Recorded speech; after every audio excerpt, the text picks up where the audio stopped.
Welcome to MasterMined, the behavioral health business podcast. We go beyond the clinical to explore what it really takes to build, grow, and lead a successful behavioral health organization. Each episode features candid, practical conversations with industry leaders, offering strategies to scale your business while staying true to your mission. From branding and marketing to leadership, culture, and compliance, we cover the tools you need to balance care and commerce with confidence. MasterMined is brought to you by Snapshot, a digital agency on a mission to serve with heart, execute with excellence, and build something bigger together. And now, welcome to MasterMined. Welcome back to another episode of MasterMined, where we are rethinking behavioral health. On a previous episode, we discussed misinterpreting the numbers and lacking an overall strategy. This week, we'll discuss how to take that knowledge and choose a quality tech stack that can assist in making informed decisions. I wanted to welcome back my co-hosts, Lee Pepper and Jeff Skillen. Thank you for being a part of the show.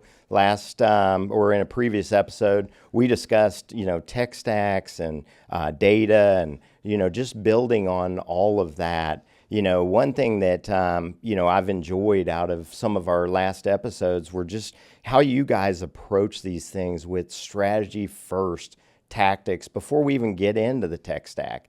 And, I know before the show, we were kind of discussing a little bit of the strategies that you all implement with your clients on just determining what is it that we're trying to capture before we even start to put together the tools that are going to help the clients get there. So maybe I'll just kick it back to you all, and maybe we can dig into that a little bit to start this episode.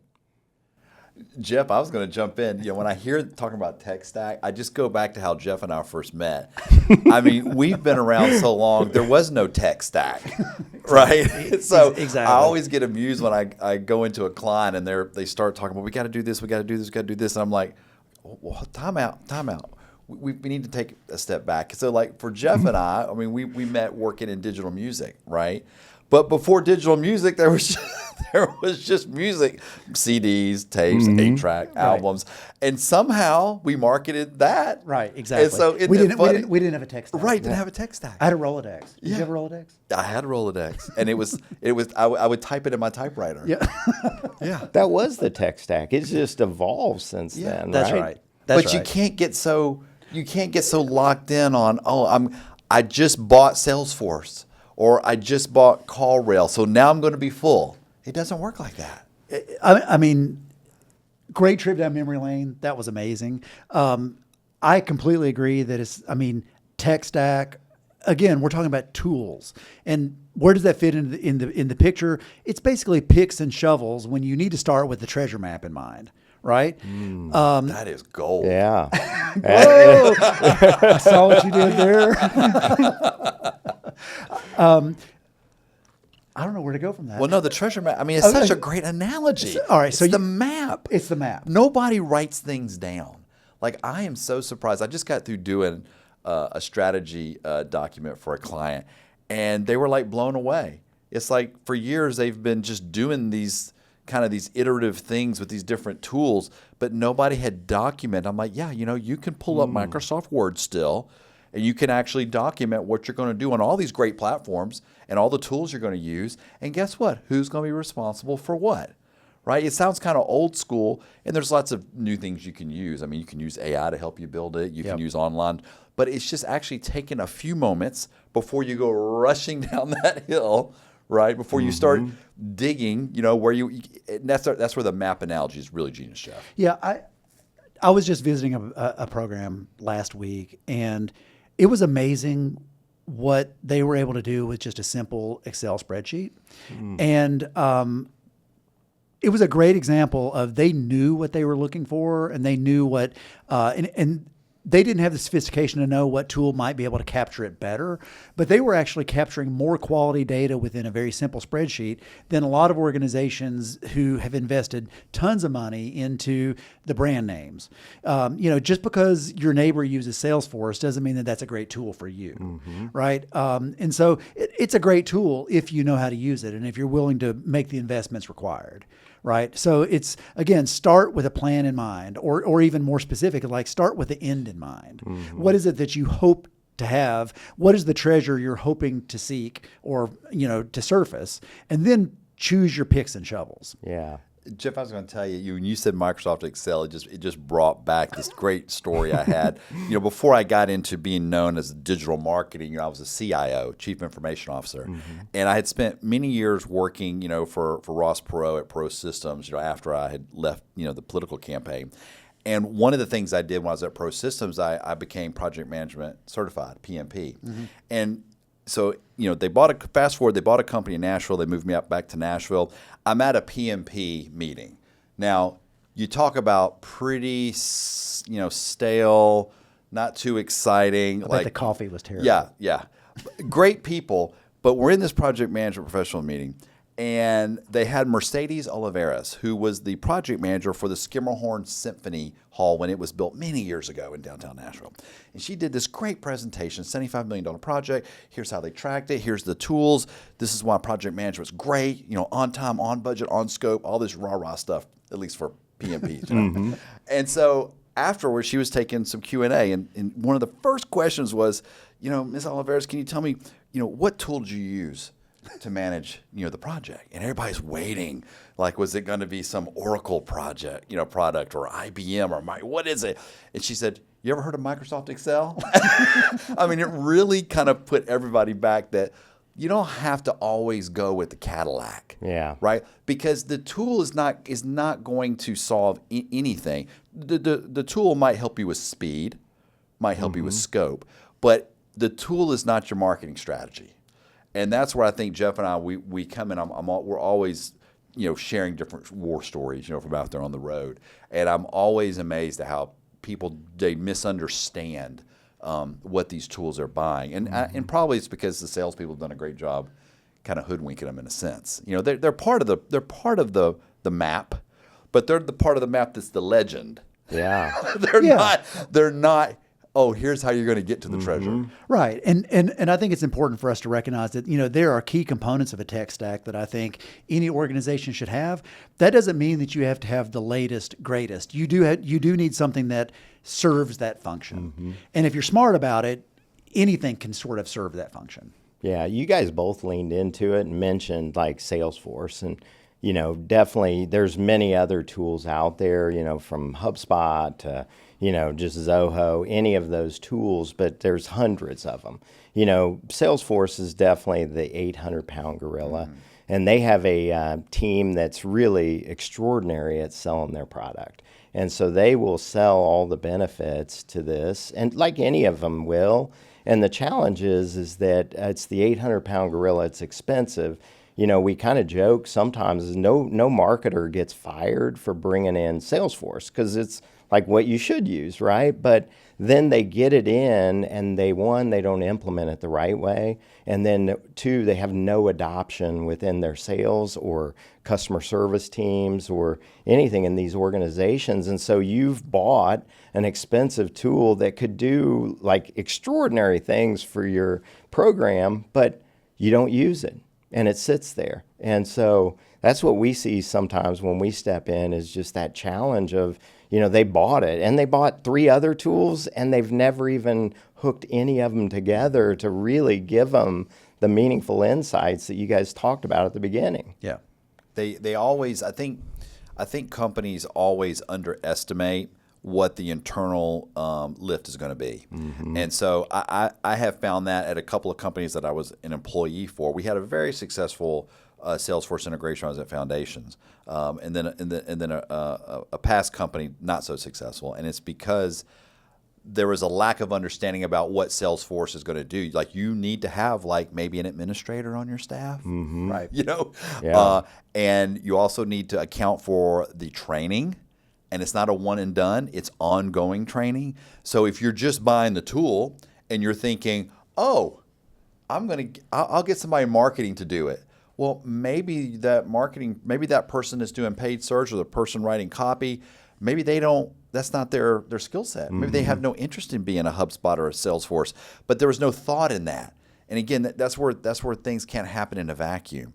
And I think it's hard for people who are unexperienced. Like I would never, ever implement one of those tools unless you had somebody on your team that had worked in it. And understands it. And understands it. Who understands the bigger picture and not just their slice of it, right? Yeah. I agree completely with Lee. Who is going to maintain this? Who's going to administer this? And who has the global understanding of what we're trying to accomplish? Yeah, we see it too. I mean, the number one most recruited for position today is a position called RevOps, Revenue Operations, and that is a person that works between sales and marketing in most organizations. And they know the product backwards and forwards on both sides. Like, we're generating leads over here with the marketing automation portion of it, and we're capturing that, and the sales team has all the things that they need to actually then get that person in through the queue and actually get them into the program. And so that's just one position, just speaking into that, of having an overall understanding in any of these tools that really make a difference.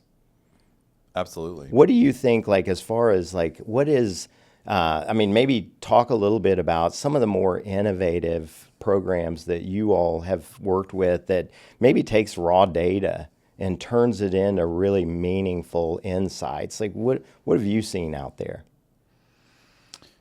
You're talking about more from a reporting perspective in terms of bringing those things together. Well, I think that's one of the challenges in this industry, period. Okay. Is that a lot of these platforms generate information or reports in a silo, but they don't necessarily aggregate them in a meaningful way. So let's just kind of break down typical items that you might find in a tech stack. Okay. Great. So there might be a marketing platform that where you might do paid search or email campaigns and things like that. That might lead into a call tracking platform like a call rail or a call tracking metrics. That might lead into a CRM, a customer relation management platform. That could be Salesforce, that could be HubSpot, that could be Zoho, that could be any number of things. That would then lead into an EMR, an electronic medical records platform, and then that may lead into a billing platform. So that you see the entire stack that you're looking at. And the challenge that we have in an industry, and there are numerous people that are trying to address this, but the handoffs and the APIs for each of those data sets, they can all generate reports within their own sector and within their own vertical. So you have the choice at that point to say, all right, I'm going to have people knowledgeable enough to then discern with wisdom all of these various platforms to then sew it all together in a meaningful picture. Or I need to come up with a way to then aggregate that data and come up with a third-party solution to then generate meaningful reports. That's, in my opinion, that's the next frontier of opportunity in terms of aggregating all of those various platforms. And, there are a few that are trying to do it within their own sort of suite of services. I find that to be a little bit limiting because they're newer. And then there's a lot more, there's a larger install base for what I just described. Yeah. Yeah, I think Jeff summed it up really well. I think my key thing that I would like people to take away is that don't get too many disparate players involved in your tech stack. Yep. And I hear it all the time. Well, HubSpot doesn't have exactly this, or Zoho doesn't have this, so that's why I've added this, or hey, Constant Contact, they don't do this, so now I've added Survey. Whatever it is, listen, there's nothing perfect right out there yet.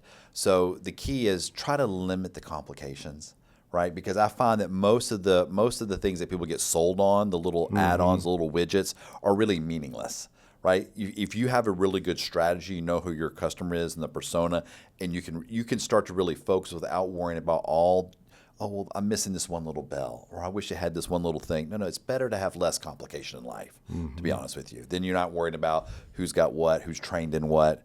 Does that even integrate into your other platforms?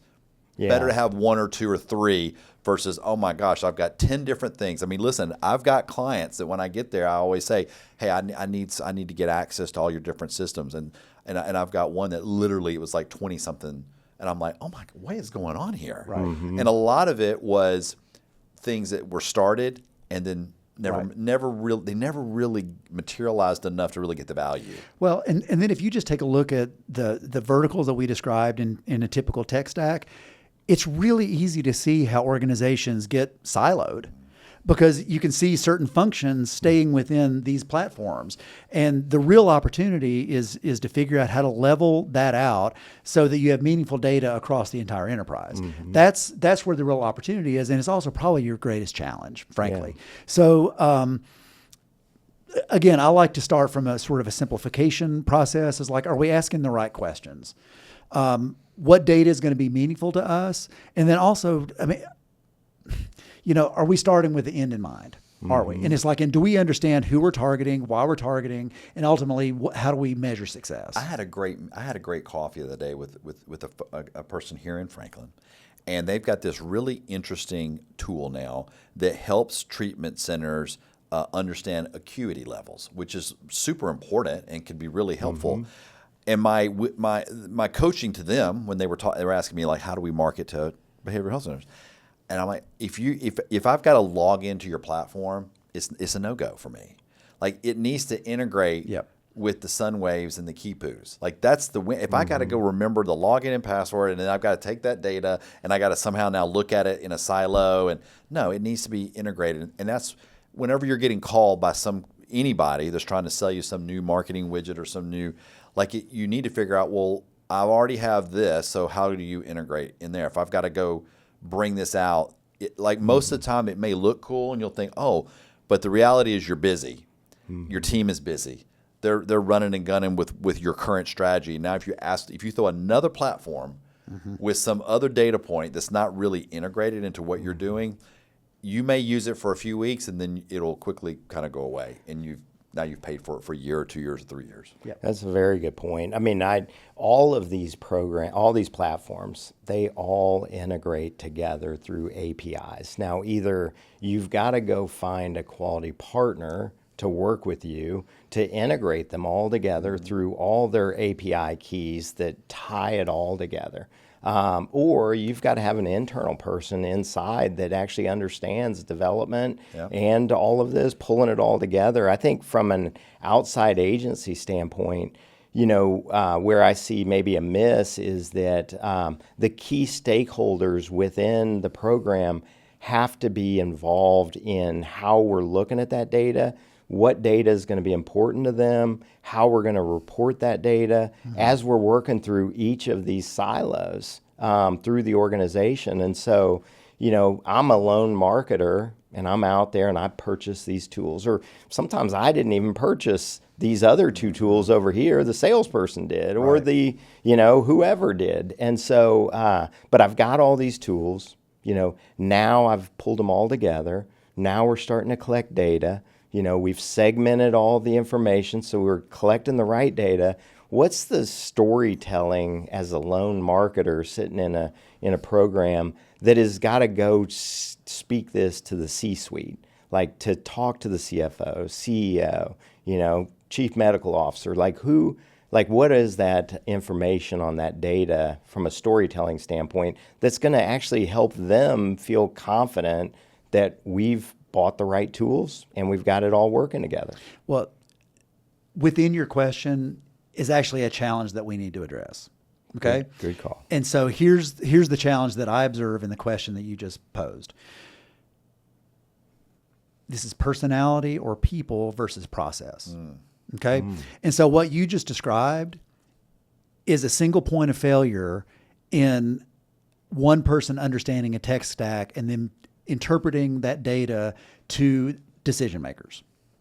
So right there, you've got a real challenge if that one person, because I see this time and time again, and I bet you do too, Lee, where it's like, so-and-so is the data person.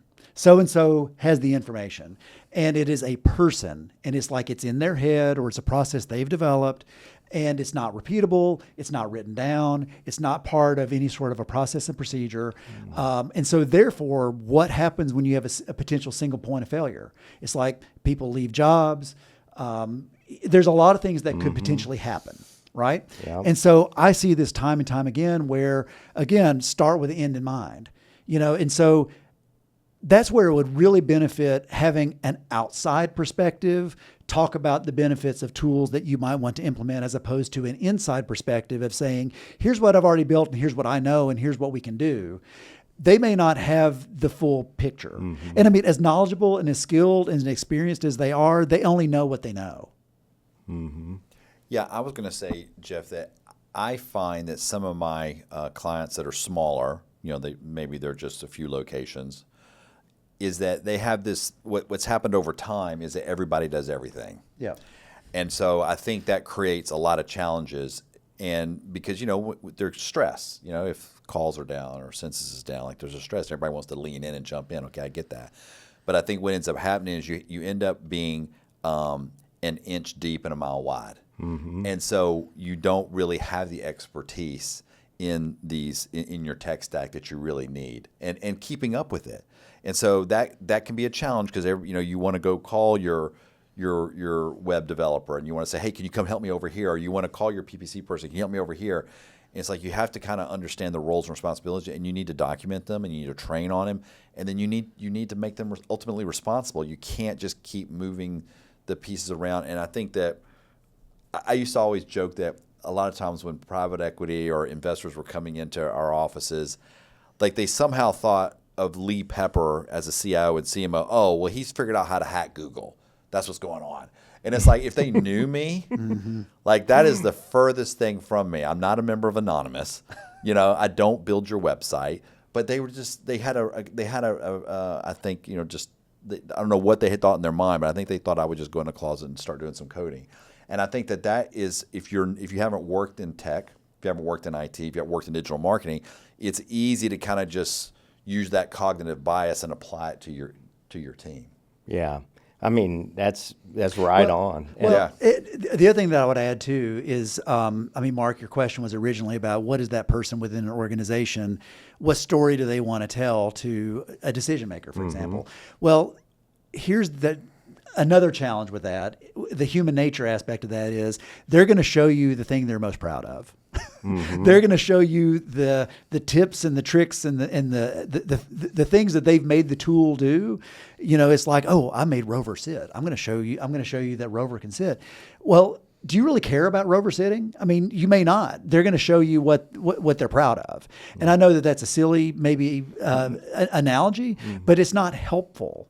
It's not helpful in terms of actually moving the needle for your business. Yeah, and unless you have an outside consultant like you all step in and you're experts, you know exactly what the C-suite's looking for, and you can help guide them. If they don't have that, they actually, what we see is they go outside, and the great thing about this industry is that they're very collaborative. Like people want to share and help each other, and so that's what we're doing on this podcast. We're wanting to share. Good point. Yeah, and but if I don't have you all, I'm going to go out and I'm going to ask 3 other, treatment programs, like what is the tool you use for this? And you're probably going to get 3 different answers. You may get a couple that are the same, but you buy that tool and you get it in, and it's just one little piece of the pie versus what you guys said at the beginning, starting with the overarching strategy of what is it that we're trying to do, and then let's go identify the tools that are going to help us get there. And really, it's all about efficiency. It's all about numbers, reporting, efficiency. How do we make everybody's lives easier, jobs easier, and put the right tool stack in place? Mark, when you were describing that, I was thinking about the relationship that you have with some of my clients, and a lot of times we don't take full advantage of what we have. Yeah. And so it's like, that's why your group, you guys have worked across industry. There's so many things we can learn from the behavioral health side. We can learn from industrial, right? That we can learn from automotive, that we can learn from repair. There's a lot of, people don't necessarily think about it, but there's a lot of learning. It's the same thing with some of these tools. We get them at a surface level, and we really never spend the time and really invest to really get all of the value that we can out of it. And I find that we're really quick. Like a lot of times somebody will go in, they'll say, oh, I'm using call tracking metrics, but I hate it. And they'll say, oh, I need to switch. Okay, that's fair. It's fair. I get it. There are some that I've got my opinion on which ones I like. But the real question is, are you really taking advantage of everything that CTM or Invoker or CarRoller? Because they do very similar things. They have a different user interface, right? but they really do very similar things. And so are you just doing the one thing, but there's like 9 or 10 other things? And I find that it's the same thing with Google Analytics. It's the same thing with paid search. A lot of times they're just at the cursory level. I just helped a client with their Psychology Today profile. I mean, it's so simple to Jeff and I, it's like, and all of a sudden, they weren't getting the value that they expected out of it, right? And we looked into it, it's like, oh, well, you haven't added a video. Your hours aren't correct. You get 10 different zip codes that you can target. So is it Psychology Today wasn't working, or is it the way you were administering it? And I find that a lot of times it's the way that our clients are administering it, or their staff are administering it, that they're not taking full advantage. Google My Business is another one. Yeah, 100%. Oh my goodness! Working with your team, they've helped a lot of my clients on GMB. I mean, it's so helpful because Google wants you to be successful.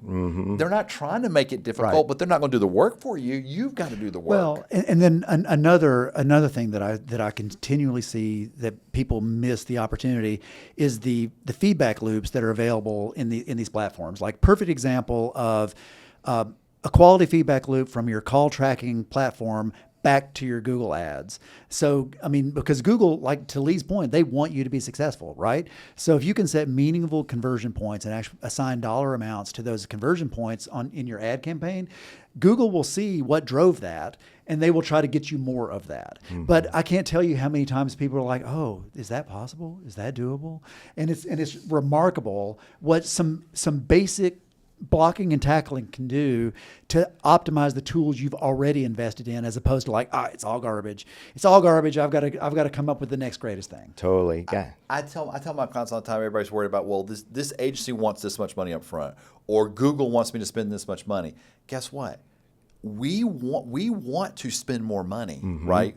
Because we want to reach more people, because we believe that our programs, that they will serve the best. Right? That we have the best program, we have the best staff to treat people. If you don't believe that, then that's a problem. But I think most of us believe that. It's just a question of how do we do that economically in the beginning, right? And not get over our skis, right? And I think that's where we have to take personal responsibility within our organizations to say that before I go out and jump on the next widget, before I go and jump on the next bandwagon, have I really squeezed all the juice out of this lemon? Because Google and agencies and HubSpot and Salesforce, they all want you to be wildly successful. They absolutely do. They would rather you spend that money with them than anybody else. And it's just because we have not, like you said, we haven't connected that patient conversion, right, to the marketing on the front end to really understand like where we should spend our dollars. Yeah, gosh, guys, there is so much here. Like, I can only imagine that there are probably some of our listeners out there that are a little bit confused on like, where do I even start? And I guess I say that because, I hope if you're out there and you've got questions around this, that you drop them into the comments, because, we're all in this together. And I know that, it could turn into another episode. We could help you down the road with a way to think through this, but there's just so much here from a tech stack standpoint going back. And, I guess like I'm a lone marketer and I'm sitting there and, I call you all in, and I've got my CEO or whoever has tasked me with, we need to be more efficient. We need to report better numbers. We need to, all the things they're getting asked for. It's like, God, I'm just sitting there debilitated on where do I even start? So what do you guys recommend? Well, I was gonna jump in as you were saying that. I asked myself, why is it that we have this ability, or we think like, oh, we should have marketing plans? For me, it derives from my experience working for Pro Systems, where all of our clients at Pro Systems, we had to have IT technology plans. Like, you had to document the network. You had to document, your data center. You had to document your help desk. I mean, you couldn't live without that, right? And I think that a lot of companies forget that they do have a lot of documentation. They've had to create and document to get their licensure, right? To go to JCO. It's a ton of documentation. But why do they not document the marketing stack? It is fascinating. I don't really know of very many organizations that I go to that they can't give me their marketing plan, right? It's because they've gone and done these. So that's the first thing. If you want to ask me, like, where does a company start? They need to start with documenting what they have. And it might just be 2 or 3 sentences per. This is what we're doing on Facebook. Here's the administrator. And why. Here's how many times we're posting. Here's, say LinkedIn, TikTok, if you want, whatever it is. It doesn't have to be anything grand. Sometimes my wife is going to just die laughing because I'm always telling her this. Sometimes we let perfect be the enemy of good enough. And so what I'm suggesting is that don't worry that anybody's going to judge your marketing plan and go, oh my God, look what this person wrote. No, you got to get it down, right? And you have to document it. You ought to know who's got access. There's so many times when I go in and I'm looking at who's got administrator access across these platforms. I mean, it's people that have been gone for 5 years, 6 years. I'm like, you do know that you fired this person, and they still have access to your Google Analytics. Or his previous agencies still have access to your campaigns. Yeah. Wow. Yeah. You see that. Oh, yeah, definitely. Well, that's very interesting. I mean, I think, even taking it beyond the programs, I mean, working with a quality like marketing company, I mean, there are tools that we have to have. Like many of them that we use on a day-to-day. So, I mean, I know that I've said this in previous episodes, and I'm going to keep coming back to it because I think because it's true and it's accurate. If we look at a marketing plan, a marketing perspective, just like a program looks at treating a client or a patient or whatever, it's like there's going to be an assessment, and then there's going to be a treatment plan, and then we're going to take a look at how the inputs that we're doing are actually affecting the outcome for that client or for that patient. Marketing should be absolutely no different. There should be a quality assessment. We should make a hypothesis, or we should make a marketing plan, or to then move the needle in a certain direction, and then we should consistently be testing and say, how are we doing against that hypothesis? What changes can we make? Are we actually going in the right direction?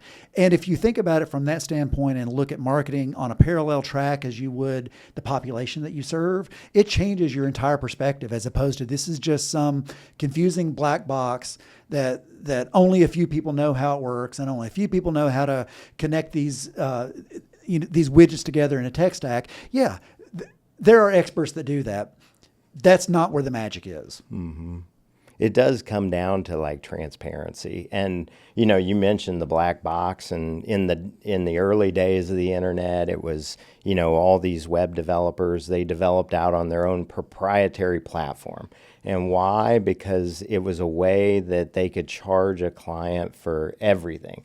And it could have been, I need to change a phone number, and that's $500, but the client doesn't have access, so they can't do it, and they know it may take you like 5 minutes to do that, but you're getting taken advantage of. And I think, where we saw a real big pivot is just even WordPress. Like WordPress became an enterprise like platform to build websites on, because it was all open source, and it was open to the clients to be able to get in and make any adjustments they might need. But the days of an agency being able to hold you hostage on as a client I think they should be over. And if they're not, like, you should really like assess that. I think you guys probably see it too. Well, I just want to pick up on the assessment piece, if you don't mind. It is so valuable when you can look at this holistically from an assessment standpoint, because honestly, that's where some of the biggest moves can be made. Like, I'm thinking about an example of a client that we work with, Mark, together, where we were able to get some quick wins on their paid ad campaign, where they are now spending 60% less than they were with a previous agency and getting 30% more. That would not have happened if it weren't for a quality assessment process. And, they didn't even know. I mean, they came to me thinking that their campaigns were really good. They just needed to spend more. And so then again, our assessment led us to a hypothesis, a marketing plan that we then test against all the time. And so I can't tell you how many times people don't actually do the assessment process. They just go straight into tactics, or straight into, it's like, well, we've got to do this, and we've got to do that, and we've got to change our posting cadence and all that. And part of that marketing plan, treatment plan is to develop a keyword universe specifically for your program. Mm-hmm. And Lee and I talk about this all the time in terms of a lot of marketing groups and a lot of marketing agencies start so broad. They use what I call the spray and pray approach, which is they start so broad that if they just capture everything, well, we'll just sort it out on the back end. And that makes a marketing agency look good for like 30 seconds because they might be generating a lot of leads, but there may be a lot of really garbage leads, right? So if all you care about is volume, that's a problem. Mm-hmm. Whereas the approach that assessment would lead you towards would be, what does a quality lead look like? And then how do we capture that quality lead? How do we create a keyword universe that your paid campaign, your organic campaigns, and all of your associated tactics all tie back to that keyword universe because it addresses the population you seek to serve. Yeah, that's great. I was going to say, one of the top questions that I'm asked if I'm at a conference or if I'm at some meeting and people don't know me, they'll come up and say, how much should I be spending on paid search? Right. All the time. And if an agency tells you that without doing discovery, without doing a deep dive, they're lying to you. If you hear a competitor, even a friendly competitor, saying, "Oh, I'm spending 5, I'm spending 15," or you need to be spending 30, they cannot know that. It's really unfortunate that because what's happened when you answer that question, it's now becoming back to transactions, right? Mm-hmm. It's come back to widgets, Mm-hmm. and that's not what will allow your organization to be really successful. Yeah. Well, you have to be willing to do the work, and that's where people get under stress. They've got to fill beds today. I've got people that I've borrowed money from. I've got these houses up. I've got to be full today, and that pressure leads them to making these kind of inappropriate decisions, and they end up kind of getting ripped off from people who will say, "Yeah, I can launch this at $10,000 a month, and we're going to fill you up." And meanwhile, they have no track record of doing that. Yeah. And it's really the backwards way of approaching it. And we're not saying you got to wait months and months and months, but you got to do the work. Yeah. Mm-hmm. You have to do the work first. There is no easy button. Right. So Lee, real talk here. So if somebody comes up and says, "Oh, well, so and so is spending X on paid search," first of all, do you believe them? I do not believe them. Absolutely do not believe them. Okay. Do you think they're overestimating or underestimating? Oh no, I think they are. I think they spend a lot less, but Yep. they're trying to make themselves inflate themselves, right? Because Jeff and I, we've worked for the big players. Yeah. Mm-hmm. I've worked for people that were spending hundreds of thousands of dollars a month because I was in charge. I know the checks we were sending to Google, right? I've seen the biggest. Yeah. I've also worked with programs that are local that I've got heart, connection with that spend zero. So again, you got to understand your audience and where you are, and then you can be successful. We were wildly successful spending that kind of money. That was great. We were national programs, and we had services for everybody. It made sense. But when you're a smaller program and maybe you're only doing one level of care or two, and you've only got 1 or 2 locations, there's not always just I'm going to spend $5,000, $1,000, $10,000. Yeah. Yeah. If you don't do the analysis, which involves also looking at what your competitors, because you can see kind of what the competitive analysis is. You have to do that. You have to do that hard work. And what's so funny is people in recovery do the hard work. Right. Right. I mean, that's what's so funny, that I find people want to do the shortcuts. But yet, when you talk to them clinically about recovery and about treatment, they'll always tell you there's no shortcuts. Right. Right. You got to do the work. You got to do the work. But yet, when it comes to marketing, somehow we think there's hacks, and we think there's these shortcuts. And my nephew over here, he can build your website. And hey, I've got this buddy over here, and he used to do this, and I want to go with him. I mean, it's really I've heard them all. So I mean, it's like everything you just said is completely true. Yeah. I want to give some grace to the people who are watching this to say that it's, you know what? Marketing is probably not why you started this. Yeah. Marketing is probably not why you're in this business. It's like that may not be the gift that you want to give to the world. But this is an area where you need to become competent. This is an area where you need to excel in order to be successful. And I think it's just human nature that if you have that deficiency, you're going to look for a way to fill that deficiency. And so that's where you fall into maybe not getting such great advice or not knowing who to call or who to trust, that type of thing. So I want to give people some grace and just say that, I don't think people make bad decisions because they want to make bad decisions. I think that they make decisions based upon where they are and what they know, and they're doing their best. See, this is where Jeff, he's the good cop and I'm the bad cop. Well, I love it. Like, let's, if we can lean into it a little bit, because we've talked all around this, but, just with that one particular case study that you brought up of, spending 60% less and gaining 30% more is a real life example. And the problem is that a lot of these programs, they go out and they do hire their cousin, or they hire an agency who every agency is going to say yes, because they need the money to fuel the agency. And it's like, unfortunately, they've never worked in this industry before. And so like they don't know the spends on this, and they just keep going out and spending. And that particular program is one that they spent way too much for way too long until they figured it out. And it's not their fault. They don't know what they don't know. And until they brought in you to look at everything, and they brought in us to execute on it, it's, they were overspending, and a lot of people do it. They're not the only ones. And so I think, finding a partner that, if they can't bring you all in, and Lee, like we've filled out a couple of your RFPs. I know you've talked in the, previous episodes about, a proper RFP and what to ask agencies.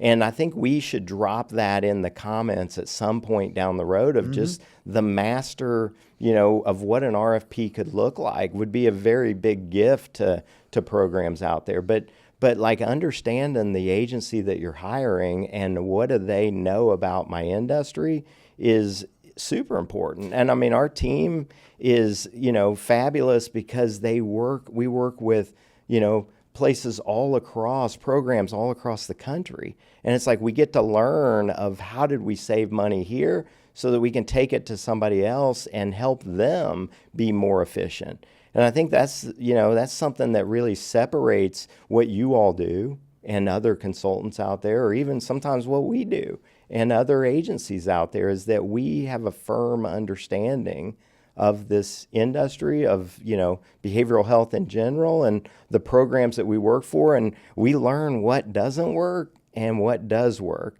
And if you just go out and hire an agency that you're their only, program, you're going to probably run into these challenges of overspending. And Google will never not allow you to spend more money. We all know that. Like you put in 100,000, Google's going to spend it. You put in 1,000, Google's going to spend it. But it will spend as much as you want to put into it. And the results are going to be widely mixed on that. Well, another thing that I would love to point out, agree with everything that you just said. Part of the reason, and we've mentioned this before, but part of the reason that I love this space, and I think I can speak for Lee, and I think I can speak for you as well. We've had experience in other industries. And we've seen what has been successful in other industries. And so sometimes when programs choose to work with a marketing agency that has only worked in this industry, you miss a whole wealth of experience and knowledge and insight that you can gain, hard-learned experience from other industries that you get the benefit in this industry, right? And so Lee has that experience, I have that experience, Snapshot has that experience in terms of why are the paid ad campaigns better? It's because we've been in highly competitive industries outside of this one, and we've had to be better. And so we bring that insight into this industry, which quite frankly, maybe doesn't have that breadth of experience. Yeah. Well, and I was going to say, you've seen enough of my RFPs, and I'm agnostic when it comes to agency, right? I usually when people come to me, I recommend, at least two to do the RFP to. right? And sometimes there's 3 or 4. But you've seen the way I structure my RFPs. And one of the questions that's in every RFP that I design for clients is I want to know what other industries do you work in, right? Because I'm going to learn from your work in plastic surgery, dental, manufacturing. And I'll give you a great example. We picked up on this whole notion of scheduling and assessment online through Calendly through the automotive industry, right? Because when people go for their oil service, they don't just show up anymore. There's usually they're booked. They don't have they can't just walk in anymore. So, but the automotive industry embraced Calendly. So now you get on the calendar and you select your appointment time. And it's no different than what we see in the behavioral health space, where people are more likely to then actually fulfill that calendar appointment to do the phone call, the assessment, right? Now, those little things are not going to all of a sudden get you full, but it's finding those little nuances that we would not have learned if we weren't exposed to what was going on in automotive and applied them to, that could really work in our space. We've talked about a lot of very valuable things on this episode, but, some things that I took away, just starting with the end in mind, like what is it that we're really trying to accomplish before we go purchase a bunch of tools that we can bring in as a tech stack. And then the importance of, after we have this tech stack in place, like making sure it's all integrated, but also it's documented. Like that all of it is documented, so there's a manual there for the next person or for our team to feed off of, or for anybody we're going to bring in to work with these tools, is a very valuable thing. But is there anything I missed or anything the audience ought to know beyond this from a lightning round standpoint? I mean, I'm confident we're going to go much deeper in future episodes. And in some ways, we've really just scratched the surface here. But I feel like that surface is where this conversation needs to begin, because, all too often, people start at way too deep a level, and this is the conversation that needs to begin. My lightning round is that, one, you have to document. Yeah. And you can start today. You could start with some notes and probably have 1 page, and then if you did that for a couple of days, you probably end up with 20 or 30 pages. The second thing is that you need to not be afraid to simplify. And if you've got platforms that you've signed up for, that you're all of a sudden, oh my God, I signed up for 12 months, then you probably, if you're not going to use them, you need to cancel them and maybe reach out to see if you can buy them out early. You need to simplify your life, and actually, your accounting and finance team will love you for that. Yeah. So you can get some quick wins by partnering with them to say, I'm really not using this tool anymore, and here, how can we get out of that? Yeah, I think that just nicely illustrates what we've been saying numerous times, is that you need a plan that works for you, and you need to start from the base and build up. So we're sort of, as opposed to what we see all too often is something that's very complex and broad, and rarely do people effectively narrow that. It's much better to actually start narrow and then go more broad as you build out. I hope that everybody is listening to you all on this topic, is that less can sometimes be more. And so it's not about just keeping, continuing to buy all these tools to integrate in. It's how do we simplify everyone's lives and simplify the way we're going to do things, build on the foundation and build it up from there is going to be really important. And because you're right, man, we have went in and we've cut a lot of tools out of people's tech stack, and we all have together. And so I think that's a very valuable takeaway. Well, I don't know if this is like a let's leave it here, but the thing that crosses my mind as we're sitting here is, the wealth of tools and the wealth of, I'm gonna say paths that you could take. I like to step back and just say, some of the greatest achievements that have happened in the history of mankind happened before technology. It actually happened. So I'm just going to nail the simplicity point here and just say that nothing can actually separate the inspiration and the idea and being very clear about what you want to accomplish, and then build around that. Because just think about the things that have already influenced your life happened long before technology. God, that is so great, Jeff. This ain't no hobby for you boys. So thank you very much. Thanks for all your wisdom today. Man, what a great episode. Jeff, Lee, man, just thanks for being a big part of this and giving back to the community. Really appreciate it. Thanks again for being a part of MasterMined Podcast, where we are rethinking behavioral health. That wraps up this episode of MasterMined. Thank you so much for joining us. And remember, MasterMined is not just a podcast, it's a community. So don't forget to comment, subscribe, and review us. Your feedback helps us continue to bring you content that's relevant and relatable. Thanks again to our sponsor, Snapshot, a digital media marketing agency. And thank you for joining us on MasterMined, your behavioral health playbook.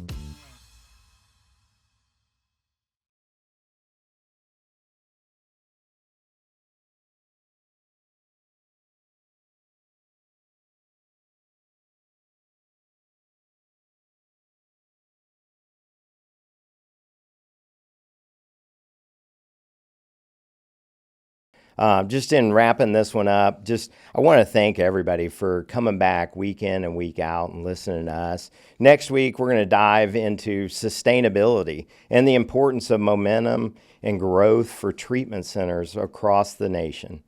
Thanks again for joining us on MasterMind Podcast, where we are rethinking behavioral health.